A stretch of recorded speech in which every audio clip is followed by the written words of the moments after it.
E aí, pessoal, o futebol e os seus ciclos, o Grêmio e os seus ciclos, a geração de ouro, a geração mágica está chegando. Você já ouviu isso, né? Pois eu vou lembrar para você. César Cidade Dias falando de Grêmio aqui no YouTube, papo de gremista para gremista. Mas antes, fique com a Hyundai Carway. Chegou a hora de você ter o seu Hyundai, a melhor experiência pronta entrega na HMB Carway, toda a linha com IPI reduzido e o maior estoque à pronta entrega para você sair de carro novo agora mesmo, com a possibilidade de escolher a melhor oferta para comprar seu carro 0 km. A sofisticação, conforto e a tecnologia do novo Creta Limited 2022, com bancos em couro grátis ou taxa 0,99, ou ainda a elegância e a modernidade do HB20 Vision 1.0 com possibilidade de IPVA 2022 grátis, taxa 0,79 ou bancos em couro grátis. Ainda não sabe qual escolher?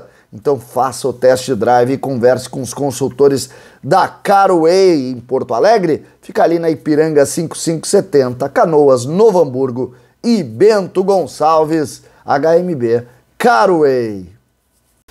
Gente, geração de ouro. Vocês lembram dessa expressão quando eu utilizei aqui? Ainda na pandemia, quando voltou a categoria de base, quando a gente começou mais forte a acompanhar, em razão do canal aqui no YouTube, um grupo de jogadores que rompeu uma regra natural entre Grêmio e Internacional. Para quem não conhece categoria de base, principalmente nas categorias, as categorias menores, a gente tem uma equiparação muito grande entre o que acontece em resultado de Grêmio e de Internacional. Historicamente assim. Aí tu tem pontos fora da curva, com jogadores fora da curva, mas grupos dificilmente tu vê. E eu salientei quando chamei a atenção dessa geração para uma quebra dessa rotina. Porque dois grupos de jogadores do Grêmio, de fato, mudaram isso. O Grêmio venceu muito mais do que o Internacional nos confrontos das categorias menores, em duas gerações especificamente. E em cima disso, eu gostaria de colocar para vocês, quando eu cito a questão de ciclos no futebol, eu falo exatamente sobre isso. O Grêmio tem gerações, sempre produziu grandes jogadores, mas tem gerações muito vitoriosas, depois tem gerações que não vencem tanto, e assim vai. Assim como o time principal, é a mesma rotina, é a mesma lógica. Mas eu quero salientar a esse grupo que quebrou a rotina, que quebrou a lógica e que apresenta um número muito grande de jogadores acima da média. Por quê? Porque eles estão chegando, eles estão se aproximando.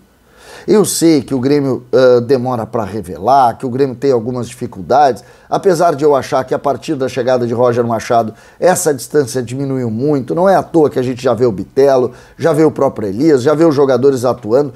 Bitelo e Elias, Bitelo, por exemplo, tem 22 anos de idade. 22 anos. O Elias mais jovem tem 20, o Pedro Lucas e tal. Mas essa geração não é nenhum desses que eu citei, que eu considero ótimos jogadores. Essa geração é uma geração que a gente tem que botar todo o olhar,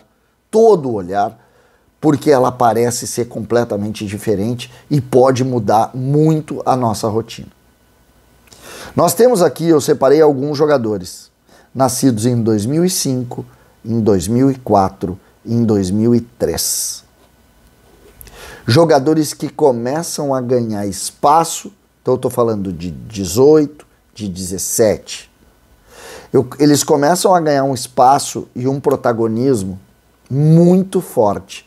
Quero colocar para vocês, esse time sub-20 que tem 17 anos, está ganhando todos os jogos que atua nessa competição que estão fazendo aí, o Campeonato Gaúcho. Ganha todas as competições, todos os jogos. E revela os jogadores que a gente está falando já há 2 anos.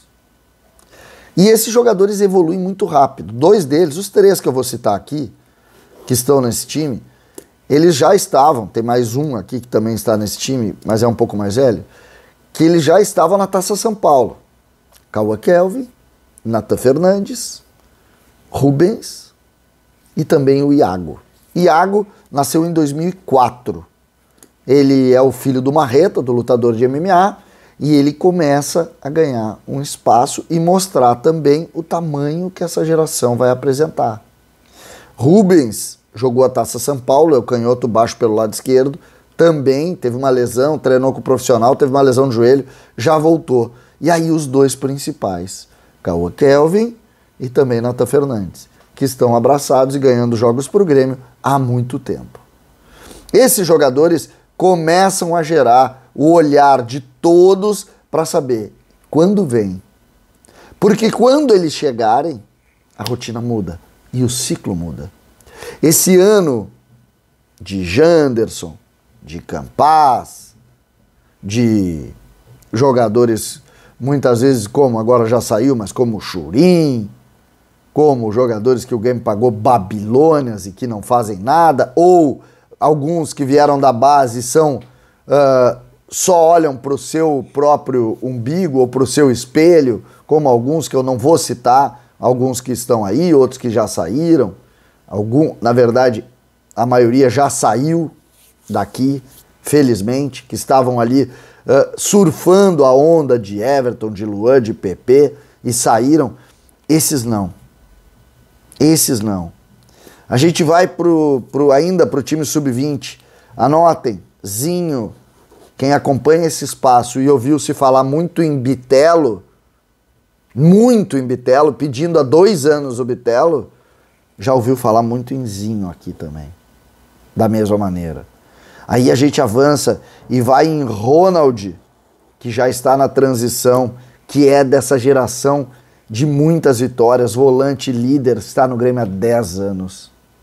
Vocês já ouviram falar muito em Cuiabano, porque já se pediu no profissional, em Lucas Cauã, que também já se pediu, que começam a dupla de laterais da seleção brasileira sub-20, é Lucas Cauã e Cuiabano. E essa geração aqui vai chegar toda junto, que pode ser este final de ano, talvez, mas principalmente na temporada de 2023.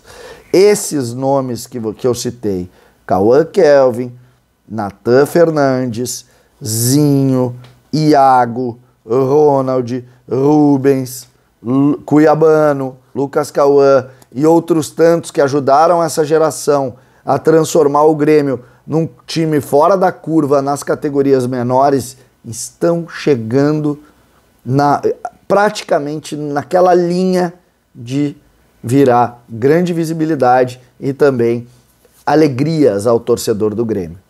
Eu quero salientar isso e chamar a atenção para a necessidade que a gente tem de entender os ciclos. O Grêmio, ele está vivendo um rito de passagem numa Série B conturbada, difícil, mas vai sair. Saindo daqui, esses meninos vão ser a solução do Grêmio para o próximo ano, ou para os próximos anos. Financeiramente, mas, que é o que interessa ao torcedor, esportivamente. Estamos diante de uma geração diferenciada, diferente, que merece todo o nosso cuidado, todo o nosso apoio e inteligência na hora de gerir. Nós temos jogadores como Natan Fernandes, por exemplo, e os volantes da seleção, o da Mata, por exemplo, que já tem olhos, o Camilo também, já tem olhos de todos os mercados da Europa. Todos, do pequeno ao grande. Nós temos que ter esse cuidado. Nós temos que ter o respeito e o entendimento ao que essa geração representa. Entendam isso. A geração é dourada. A geração é mágica. E ela precisa ser tratada assim. Eu sei que nem todos os que eu citei e os que eu ainda não citei, que são muitos, eu sei que talvez não joguem todos no Grêmio. Talvez sequer virem jogadores profissionais, porque a vida ela é cheia de curvas e às vezes as coisas não acontecem. Mas, quando se tem algo tão distinto da curva, que é o caso deles, e eu repito a nossa principal comparação nas categorias menores, que é o enfrentamento com o Internacional, e que de fato, nestes casos aqui, foi muito desigual, a gente tem que ter cuidado e inteligência. E eu quero que o Grêmio respeite o tamanho que a geração dourada, que a geração mágica vai apresentar pra gente. O Grêmio tem tudo para sair da segunda divisão com o que nós estamos trabalhando lá com o Roger e depois voltar ao topo exatamente porque construiu isso aqui. Essa é a solução e eu torço que dê certo. César Cidade Dias falando de Grêmio aqui no YouTube.